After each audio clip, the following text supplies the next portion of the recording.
సత్య వాళ్ళ పుట్టింటి నుండి క్రిష్ వాళ్ళ ఇంటికైతే వస్తూ ఉంటుంది. అది చూసిన వాళ్ళ అత్తయ్య అయితే, "అమ్మా వచ్చావా? మీ నాన్నగారిని జైల్లో నుండి విడిపించేసావా? అంతా సవ్యంగా అయిపోయిందా?" అని చెప్పేసి అయితే అడుగుతూ ఉంటుంది. ఆ మాటలు వినగానే అక్కడ ఉన్న సత్య, క్రిష్ వాళ్ళు అయితే ఒక్కసారిగా షాక్ అయిపోతూ ఉంటారు. "ఏంటి అత్తయ్య ఇలా మాట్లాడుతున్నారు?" అని చెప్పేసి అయితే అడుగుతూ ఉంటుంది. ఆ మాటలు వినగానే అక్కడ ఉన్న వాళ్ళ అత్తయ్య అయితే, "మరి మా వియ్యంకుడు జైల్లో ఉన్నాడు అంటే మాకు చాలా అవమానంగా ఉంది.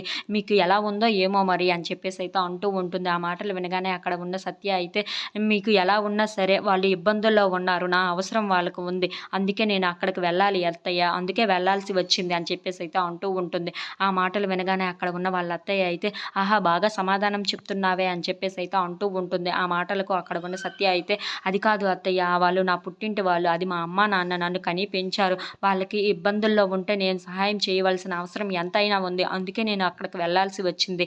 నేను వాళ్ళ ఇబ్బందులు తీర్చవలసి వస్తుంది" అని చెప్పేసి అయితే అంటూ ఉంటుంది. "మీకు నచ్చినా నచ్చకపోయినా సరే నేను అక్కడికి వెళ్ళి వాళ్ళ ఇబ్బందులు తీర్చి ఎలాగైనా మా నాన్నని జైలు నుండి విడిపించుకొని వస్తాను" అని చెప్పేసి అయితే అంటూ ఉంటుంది. ఆ మాటలు వినగానే అక్కడ ఉన్న వాళ్ళ అత్తయ్య అయితే సైలెంట్‌గా అయితే ఉండిపోతుంది. ఇంతలో అక్కడ ఉన్న సత్య మాత్రం, "ఎలాగైనా సరే మా నాన్నని ఈ జైల్లో నుండి తీసుకొని వచ్చే బాధ్యత నాది. అంతవరకు నేను మా పుట్టింటికి వెళ్ళక తప్పదు" అని చెప్పేసి అయితే అంటూ ఉంటుంది. If you like this video please like, share and subscribe friends.